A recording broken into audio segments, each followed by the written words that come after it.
Hello साथीहरू, नमस्ते अनि गुड इभिनिङ। तपाईँहरू कस्तो हुनुहुन्छ? राम्रो हुनुहुन्छ भने आशा छ है।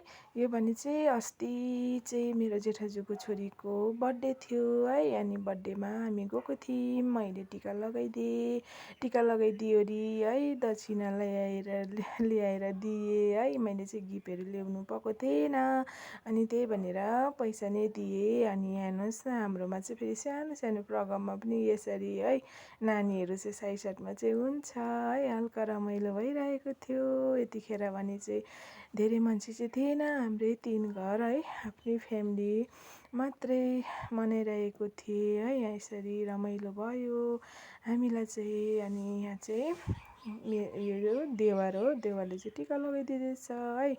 अनि तपाईँहरूले भन्नुहुँदै थियो कतिजनाले हामीलाई त बोलाइन त भनेर है।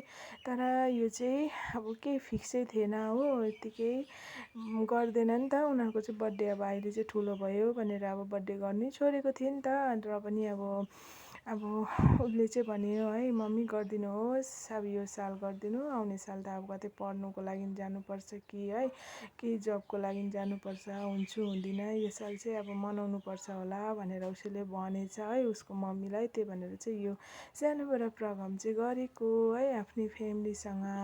आफ्नो फ्यामिली बाहेक अरू चाहिँ है, फ्यामिलीभन्दा ठुलो चाहिँ अरू केही छैन जस्तो चाहिँ लाग्छ मलाई। यो फ्यामिली पनि अब हुन्छ नि, सानो सानो प्रोग्राममै हो आफ्नो फ्यामिलीको याद आउने है। यतिकै त अरू दिन त हाँसी मजाक है काम गरेर बितिन्छ भने यो दिनहरूमा चाहिँ आफन्तहरू सम्झिने भन्ने यही दिन हो है। अब भनिन्छ नि, आफन्तलाई गुण गर्नु के भन्छ हो त्यस्तो के हो म चाहिँ जान्दिनँ है। तर भन्नु चाहिँ धेरै आउँछ हो, भिडियोमा यसरी बोल्दा चाहिँ मलाई चाहिँ आउँदैन। यहाँ फेरि दिदीभाइको माया जताउँदैछ हो, हल्का रमाइलो। अनि बिहान बिहान चाहिँ यस्तै हो, भाइ चाहिँ पछाउँछ, दिदी चाहिँ स्कुल जाँदा फेरि खुसी रहनु नै आफ्नो लागि सबैभन्दा ठुलो लाग्छ मलाई चाहिँ। अहिले त आफ्नो घरमा खुसी हुनु है, आफ्नो मोबाइलमा केही पोस्ट हाल्नु पनि कसैको मन दुखिरहेको हुन्छ होला, कसैको के हुन्छ होला भन्ने खालके भइसकेको छ है। हामी कतै गयो कतै खायो भने फलना त यस्तो भयो उस्तो भयो भन्ने भएको छ है साथीहरू। तर केही छैन, जिन्दगी हो, कहाँसम्म गएर रोकिने हो त्यो थाहा छैन है। जहाँसम्म छ त्यहाँसम्म त रमाइलो त हामी गर्नै पर्ने हो।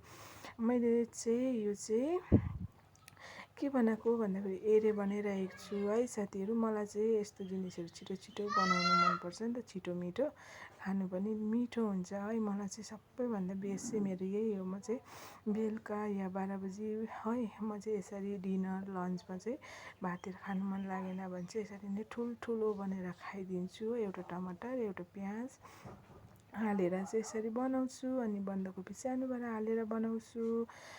मिठो हुन्छ नि त यसरी बनाएर खायो भने चाहिँ। तपाईँहरू पनि एकपल्ट खानुहोस्। यो नखाने मान्छे त छैन होला है, खाएकै हुनुहुन्छ होला सबैजनाले। अनि यो चाहिँ मैले पहिलादेखि नै खाएर आएको हो, माइतदेखि नै। माइतमा त आमाले पकाएर राख्थ्यो भने यहाँ त अब आफूले नै पकाउनु पर्छ है, आफूलाई खानु मन लागेको जिनिसहरू। अनि मेरो चाहिँ यसरी दिन समयहरू बितिन्छ। दिनभरि काम गरेको भिडियोहरू चाहिँ गर्नु पाउँदिनँ। अब नानी सानो भएको कारणले म अवश्य बनाउने छु है, कोसिस गर्छु राम्रो राम्रो भिडियोहरू ल्याउनुको लागि मेरो नानी बढेपछि। भन्दै बाई बाई।